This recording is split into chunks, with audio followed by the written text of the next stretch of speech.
नमामि सद्गुरुं शान्तं सच्चिदानन्दविग्रहं पूर्णब्रह्मपरानन्दं ईशम् आळन्दिवल्लभं। नमो सद्गुरु तुकया ज्ञानदीपा, नमो सद्गुरु सच्चिदानन्दरूपा, नमो सद्गुरु भक्तकल्याणमूर्ती, नमो सद्गुरु भास्करा पूर्णकीर्ती। अखंडानंदरूपाय सविज्ञानप्रदायिने भवध्वान्तदिनेशाय गुंडाख्यगुरवे नमः।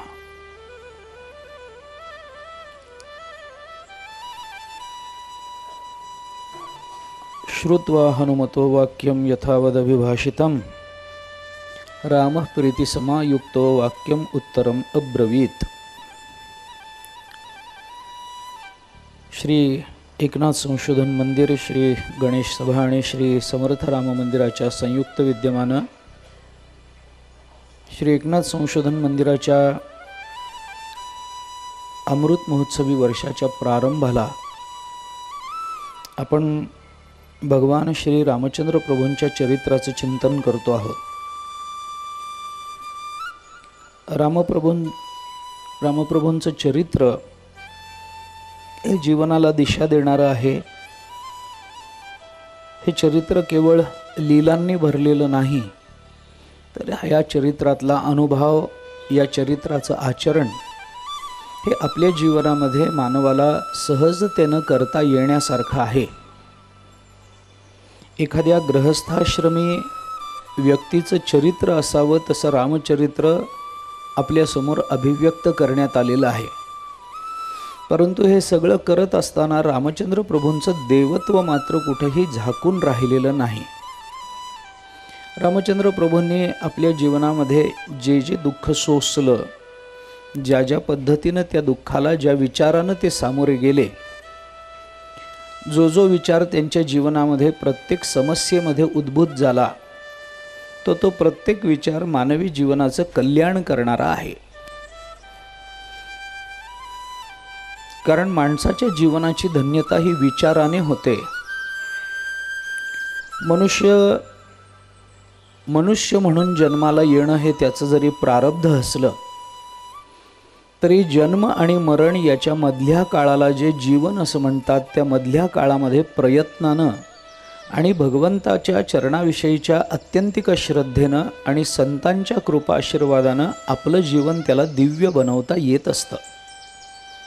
मनुष्य म्हणून आपण जन्माला आलो हे आपलं प्रारब्ध आहे, आपलं कर्म आहे।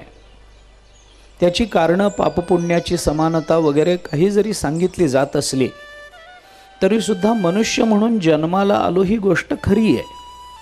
आता आम्ही माणूस म्हणून जन्माला आलो याचा बाऊ करण्याचंही कारण नाही, आणि आम्ही माणूस आहोत याचा अभिमान बाळगून पुढच्या सगळ्या कर्तव्यांना विसरण्याचंही काही कारण नाही।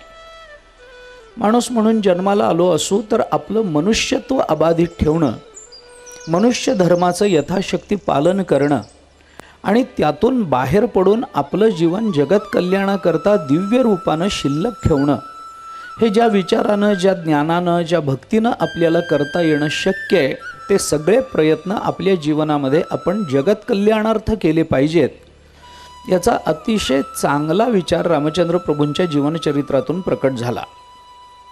त्यामुळे रामचंद्र प्रभूंचं जीवनचरित्र हे केवळ आपल्यासमोर एक कथा म्हणून येत नाही, तर आपल्या जीवनाला मार्गदर्शक तत्व, आपली जीवनमूल्य त्याच्यातून व्यक्त होत राहतात। आणि मग प्रसंगामध्ये आपण कसं वागलं पाहिजे, कोणत्या विचारानं वागलं पाहिजे, आनंदाच्या प्रसंगामध्ये हुरळून जाण्यात तात्पर्य नाही, दुःखाच्या प्रसंगामध्ये निराश होण्यात तात्पर्य नाही, त्या आनंदावरही विचारानं ताबा मिळवणं शक्य आहे, आनंदाच्या उद्रेकावर आणि नैराश्यावरही आपल्याला विचारानं ताबा मिळवणं शक्य आहे। हे रामचंद्र प्रभूंनी दोन्ही गोष्टी आपल्याला त्यांच्या चरित्रातून दाखवून दिलेल्या आहेत। त्यामुळे तो विचार आपल्या जीवनामध्ये रुजावा, त्या विचारानं आपलं जीवन संपन्न व्हावं, याच्याकरता ही रामकथा आपल्याला श्रवण करायची आहे। त्या रामकथेमध्ये आपण युद्धकांडामध्ये प्रवेश केलेला आहे। मारुतीराय लंकेमध्ये जातात, लंकेमध्ये सगळा शोध घेतात, सीता मातोश्रींची भेट घेतात आणि येता येता लंकेमध्ये अग्नी पेटवून देतात। लंकेचा सगळा लंकेचं सगळं अवलोकन करतात, कारण त्यांना याची जाणीव आहे की इथे सीता मातोश्री आहेत हे कळल्यानंतर रामचंद्र प्रभू सैन्यानिशी इथं येणार, या लंकेमध्ये युद्ध होणार, आणि युद्ध व्हायचं असेल तर ते युद्ध ज्या जागी होतं आहे त्या जागेचं आपल्याला पूर्ण ज्ञान पाहिजे. मारुतीने सगळं अवलोकन करतात, सगळं बारकाईनं बघून ठेवतात, आणि तिथून मग परत निघतात सीता मातोश्रींना भेटून निघताना सीता मातोश्रींच्या अंतःकरणामध्ये एक संदेह आहे, एक विकल्प आहे. तोच विकल्प तिकडे गेल्यानंतर रामचंद्र प्रभूंच्या अंतःकरणामधून व्यक्त झाला.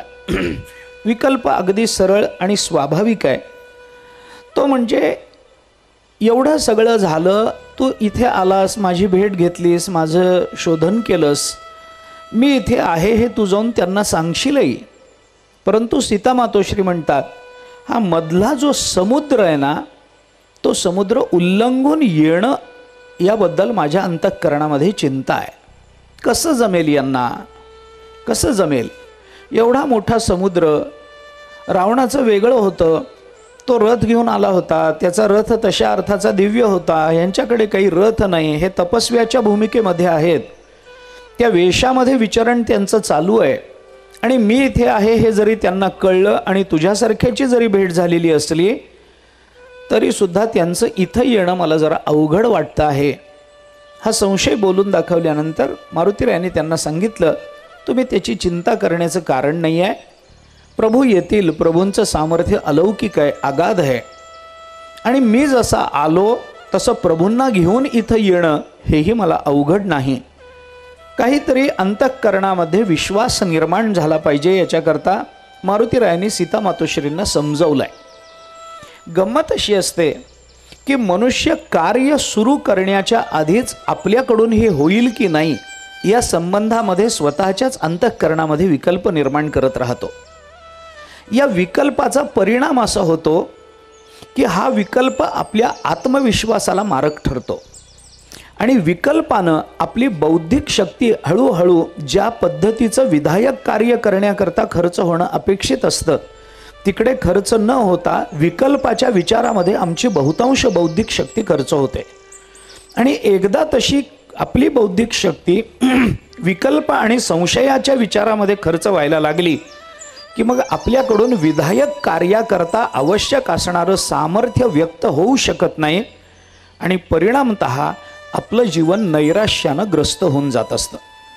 याकरता म्हणून सीता मातोश्रींच्या अंतःकरणामध्ये निर्माण झालेली शंका जरी चुकीची नसली तरीसुद्धा जे मारुतीराय एका उड्डाणामध्ये तिकडून इकडं येऊ शकतात, आणि त्यांचं सामर्थ्य आपल्या डोळ्यांनी आपण बघितलेलं आहे की वृक्षच्या वृक्ष उपटून ते राक्षसांना मारू शकतात, ते अगदी त्या रावणाच्या मुलाला मारू शकतात, रावणाच्या दरबारामध्ये जाऊन आपलं सामर्थ्य व्यक्त करू शकतात, इतकं अलौकिक सामर्थ्य मारुतीरायांनी सीता मातोश्रींच्या समोर दाखवून सुद्धा त्यांच्या अंतःकरणामध्ये संशय आला, ही अडचणीची गोष्ट असते.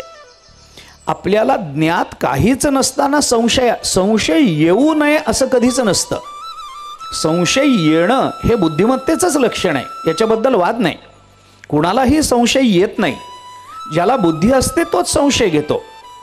थोडंसं ज्ञान आणि थोडंसं अज्ञान याच्यामधून संशयाची उत्पत्ती होत असते, कारण पूर्ण ज्ञानामध्ये कधीही संशय निर्माण होत नाही आणि पूर्ण अज्ञानातही कधी संशय निर्माण होत नाही. ज्याला काहीच माहिती नसतं त्याच्याही मनात संशय नसतो, आणि ज्याला सगळं माहिती असतं त्याच्याही मनामध्ये संशय नसतो. ज्ञान आणि अज्ञान या संधीमधून संशयाची उत्पत्ती मानवी जीवनामध्ये होताना दिसते.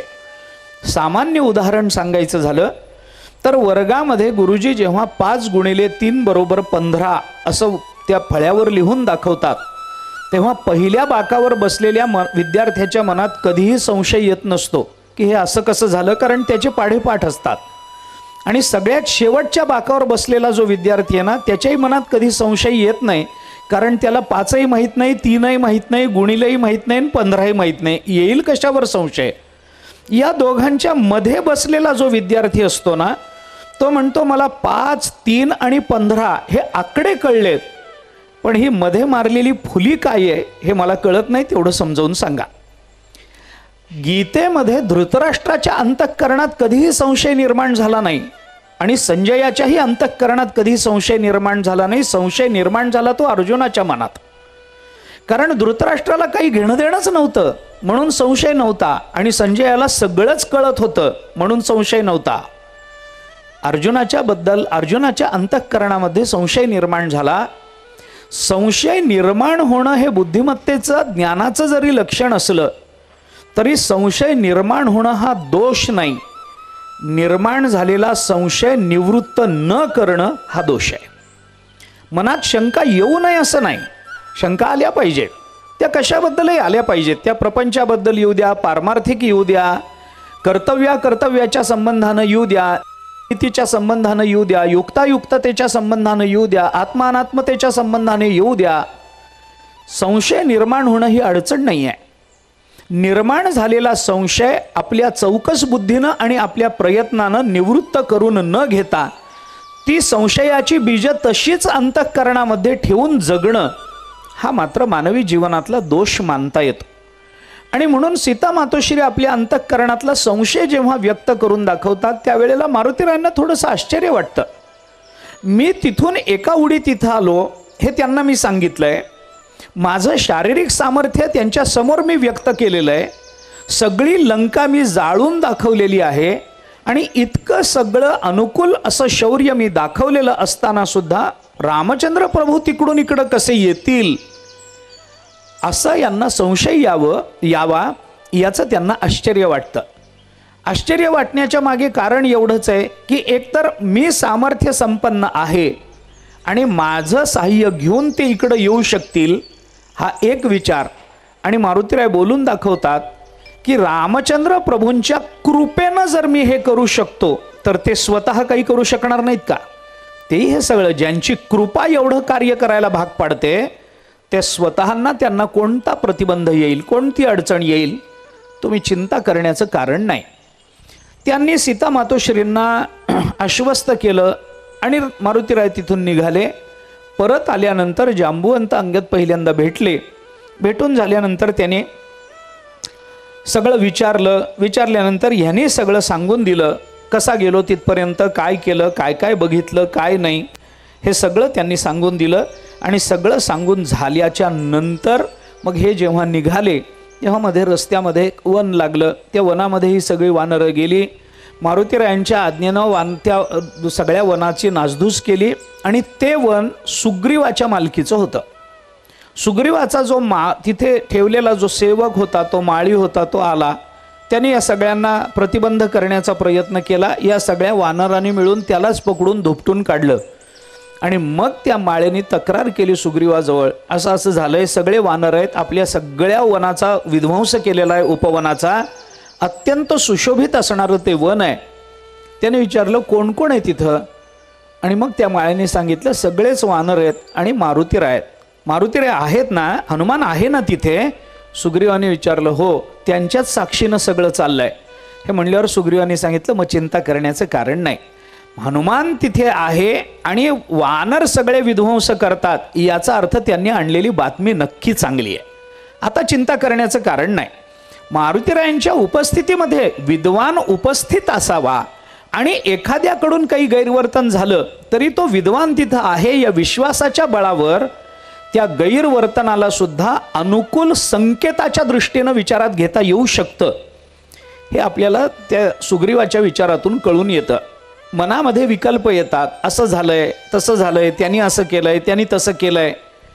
मग आपण कोणीतरी सांगता अहो पण त्यांनी जे केलंय ना ते तुमच्या सख्या भावाला विचारूनच, दादाला विचारलंय ना, मग माझं काही म्हणणं नाही. हे जे मनुष्य विश्वासानं बोलू शकतो तसा विश्वास सुग्रीवाचा मारुतीरायांवरती आहे. मग सगळे परत आले. रामचंद्र प्रभूंना त्यांनी हा सगळा इतिहास निवेदन केला. रामचंद्र प्रभूंना स्वाभाविक आनंद आहे. ते उठले, मारुतीरायाला देण्यासारखं माझ्याजवळ आत्ता काही नाही, पण तो माझं सर्वस्व आहे म्हणून मी त्याला आलिंगन देतो. हे रामचंद्र प्रभूंनी मारुतीरायाला दिलेलं आलिंगन आहे. या आलिंगनातून मारुतीरायांना जे समाधान मिळालं ते समाधान दुसऱ्या कशानंही मिळणारं नाही हे मारुतीरायांना माहिती आहे. रामचंद्र प्रभूंनी त्यांना हृदयाशी धरलं, आलिंगन दिलं. त्यानंतर आता पुन्हा हा प्रश्न रामचंद्र प्रभूंच्या अंतःकरणामध्ये, सीता मातोश्रींच्या अंतःकरणामध्ये जो संशय आहे तोच संशय रामचंद्र प्रभूंच्या अंतःकरणात आहे. पण सीता मातोश्रींनी डोळ्यांनी बघून त्यांना संशय आलाय, रामचंद्र प्रभूंनी काहीही पाहिलं नाही म्हणून त्यांना संशय आलाय. पण रामचंद्र प्रभूंचा संशय मारुतीरायांनी निवृत्त केला नाही. शांत बसले. रामचंद्र प्रभू बोलून दाखवतात, सीतेचा शोध लागला गोष्ट खरी, पण सीता समुद्राच्या पलीकडे. काय करायचं, कसं जायचं, समुद्र उल्लंघन कसा करायचा. त्यांनी सांगितलं मग सुग्रीव मदतीला आणेन. सुग्रीवांनी सांगितलं तुम्ही त्याची चिंता करू नका, आपण बघू. मारुती जाऊन आलाय ना, मग ज्या अर्थी जे कार्य आपल्याला एकदा करता येतं ते कार्य पुन्हा करायला भीती बाळगायचं कारण नसतं. एक कार्य जर आपल्याला करता येतं, आपल्याला त्या कार्यामध्ये कुठल्या ना कुठल्या मार्गाने यश संपादन करता येतं, तर त्याच कार्याच्या अपयशाबद्दल अंतःकरणात चिंता धारण करण्यात अर्थ नसतो. आपल्याला ते पुन्हा करता येईल, तुम्ही त्याची चिंता करू नका, आपण जाऊ, आपण करू. सुग्रीवांनी रामचंद्र प्रभूंच्या अंतःकरणामध्ये उत्साह निर्माण केला. म्हणाल जाऊ ना, करू आपण, होईल सगळं, तुम्ही चिंता करू नका, आम्ही आहोत ना तुमच्या बरोबर, मारुती आहे आपल्या बरोबर, तुम्ही त्याची चिंता करू नका. मग त्यांनी सांगितलं. मग मारुतीरायांनी बाकी सगळा विचार लंकेचा सांगितला आणि सांगितलं की आपलं सगळं सैन्य घेऊन आपण निघालं पाहिजे. आणि रामचंद्र प्रभूंनी सुग्रीवाबरोबर विचार विनिमय करून सगळ्या सैन्याला आदेश दिला की आता आपण निघालं पाहिजे. सगळं सैन्य घेऊन रामचंद्र प्रभू समुद्राच्या किनाऱ्यावर येऊन थांबतात. इकडं लंका जळालेली असल्यामुळे रावणाच्या अंतःकरणामध्ये थोडंसं भय आहे. नाही म्हटलं तरी ज्याचा सेवक येऊन इतका विध्वंस माजवून जातो तर तो स्वतः आला तर काय होईल, याला कैमुत्तिक न्याय म्हणतात. कैमुत्तिक न्याय असा न्याय आहे. जर ज्याचा सेवक येऊन एवढा विध्वंस माजवून गेला तो स्वतः राम आला तर काय होईल, या विचारानं रावणाची झोप उडालेली आहे. रावण चिंताक्रांत आहे. रावणाने आपल्या सगळ्या सभेला, मंत्र्यांना दरबारामध्ये एकत्रित केलेलं आहे. सभा भरलेली आहे आणि सभा भरल्यानंतर रावणाने हा मुद्दा मांडलेला आहे की असं असं झालेलं आहे. आपल्याला सगळ्यांना इतिहास माहिती आहे. वर्तमानात गोष्ट अशी आहे की मारुती इथं येऊन गेलेला आहे, त्यांनी सगळी लंका जाळलेली आहे, माझ्या एका मुलाला मारलेलं आहे, अनेक राक्षसांना त्यांनी मारलेलं आहे, अनेक मोठे सेनापती याच्यामध्ये गेलेले आहेत. तर या सगळ्यामध्ये त्यांचं सामर्थ्य आपल्याला जर कळालेलं असेल तर आता याच्या पुढे आपण काय केलं पाहिजे, आपण मला योग्य तो सल्ला द्या. असं म्हणल्यानंतर ती रावणाची सभा आहे. बहुतांश वेळेला असं असतं की सभेमध्ये एखाद्या राजाची एखादी सभा किंवा कुणाची त्या पदावर काम करणाऱ्या एखाद्या व्यक्तीची सभा जेव्हा तो घेतो त्यावेळेला त्या सभेमध्ये बसलेले बहुतांश सभासद हे मांडलेल्या विचाराला अनुकूल मत व्यक्त करत असतात. नाही नाही तुमचं बरोबर आहे, असंच केलं पाहिजे. एखादी सभा भरल्यानंतर अध्यक्षांनी एक मत मांडलं, बहुतांश सगळे सभासद म्हणतात नाही नाही बरोबर आहे, बरोबर आहे, बरोबर आहे, काही नाही, आपण असंच करू, तुम्ही म्हणता तसंच करू. रावणाने मत मांडलं आणि सभेने त्यांना असा सल्ला दिला की आपण हे सगळं केलं पाहिजे. आणली आहे ना तुम्ही पळवून, तुम्हाला लग्न करायचं नाही तिच्याबरोबर, मग आम्हाला तुमच्या मागे उभं राहणं हे आमचं कर्तव्य आहे. ते चांगलं आहे का वाईट आहे, योग्य आहे का अयोग्य आहे, आम्हाला त्याच्याशी काही घेणं नाही आहे. आम्ही तुमचं अन्न खातो, आम्ही तुमचा पगार घेतो, आम्ही तुमच्याकरता काम करणारे आहोत. असं बहुतांश मंत्र्यांनी रावणाला सल्ला दिला. त्याच्यामध्ये रावणाचा जो मुलगा होता इंद्रजित नावाचा, हाही रावणाच्याच स्वभावाचा होता. त्यांनी सांगितलं बाबा आपल्याला चिंता करण्याचं कारण नाही आहे, आपण हे सगळं करू शकतो, आपला पराक्रम मोठा आहे.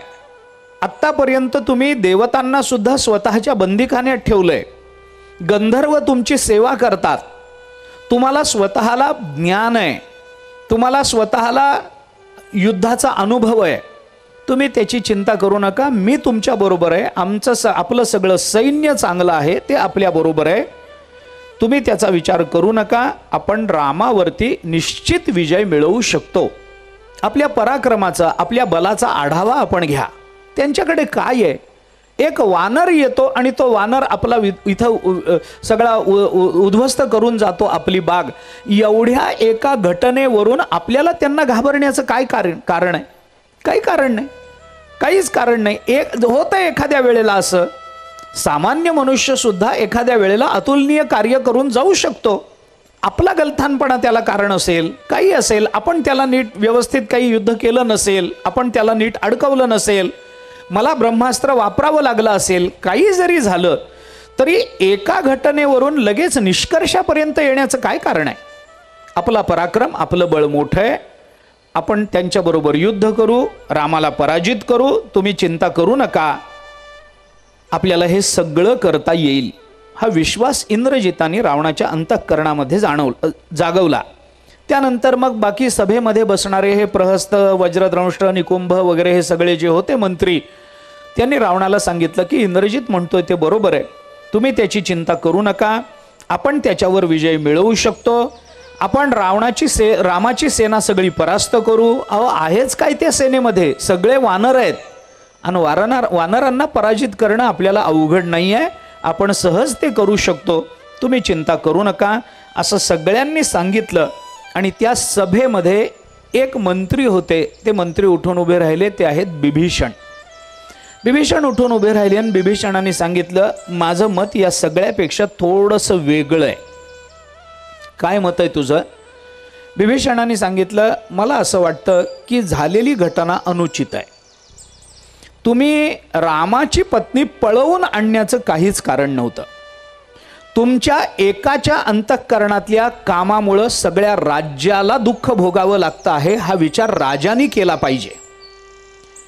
मंत्र्यांनी त्याला सल्ले द्यावेत हे बरोबर आहे, पण राजाच्या अंतःकरणामध्ये मूलभूत विचाराचीही उत्पत्ती होऊ नये हे दुर्दैव असतं. विचाराची उत्पत्ती झाल्यानंतर त्या विचाराच्या अनुकूल आणि प्रतिकूलतेबद्दल चर्चा व्हावी हे मान्य आहे, पण विचारच मुळात उत्पन्न होऊ नये आणि घडलेली निंद्य घटना ही सुद्धा पुरुषार्थाचं प्रतीक म्हणून डोळ्यासमोर ठेवावी हे मला पटत नाही. घडलेली घटना निंद्य आहे आणि तुम्ही त्याला पुरुषार्थ मानता आहात की मी रामाची पत्नी पळवून आणली. बरं, जी पळवून आणली ती काही युद्ध करून पळवून आणली नाही, तुम्ही कपट करून पळवून आणली. रामचंद्र प्रभू आणि लक्ष्मणाला त्या हरणाच्या मागे लावून त्यांना मोहित करून एकट्या राहिलेल्या स्त्रीला तुम्ही उचलून आणलंय, याच्यामध्ये काही पुरुषार्थ नाही आहे. एकतर माणसाकडून निंद्य घटना घडू नये. माणसाने आपल्या प्रत्येक क्रियेच्या वेळेला आपण काय करतो आहोत याच्याबद्दलची सावधानता बाळगली पाहिजे. हा विवेक आपल्या अंतःकरणामध्ये नित्य जागा पाहिजे. विवेक जागा असेल तर सगळ्या गोष्टी व्यवस्थित होतात.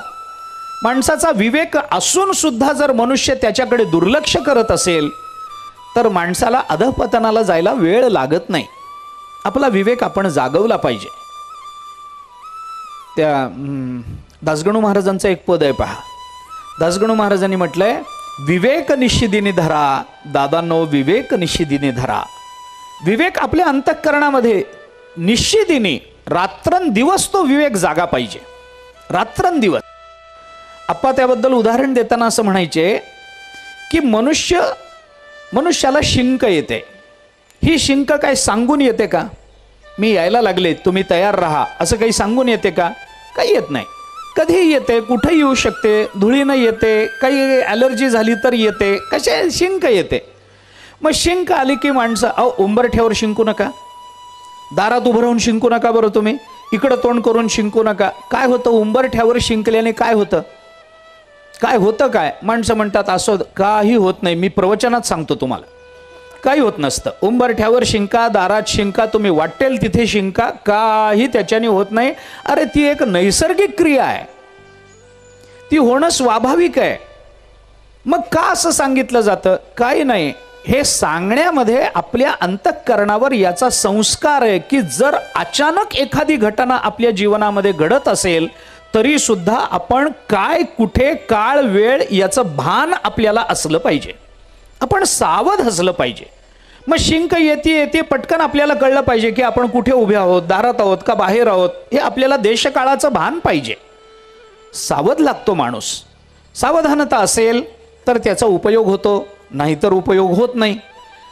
मग प्रत्येक क्रिया करताना माणसाचा विवेक जागा पाहिजे, विचार जागा पाहिजे.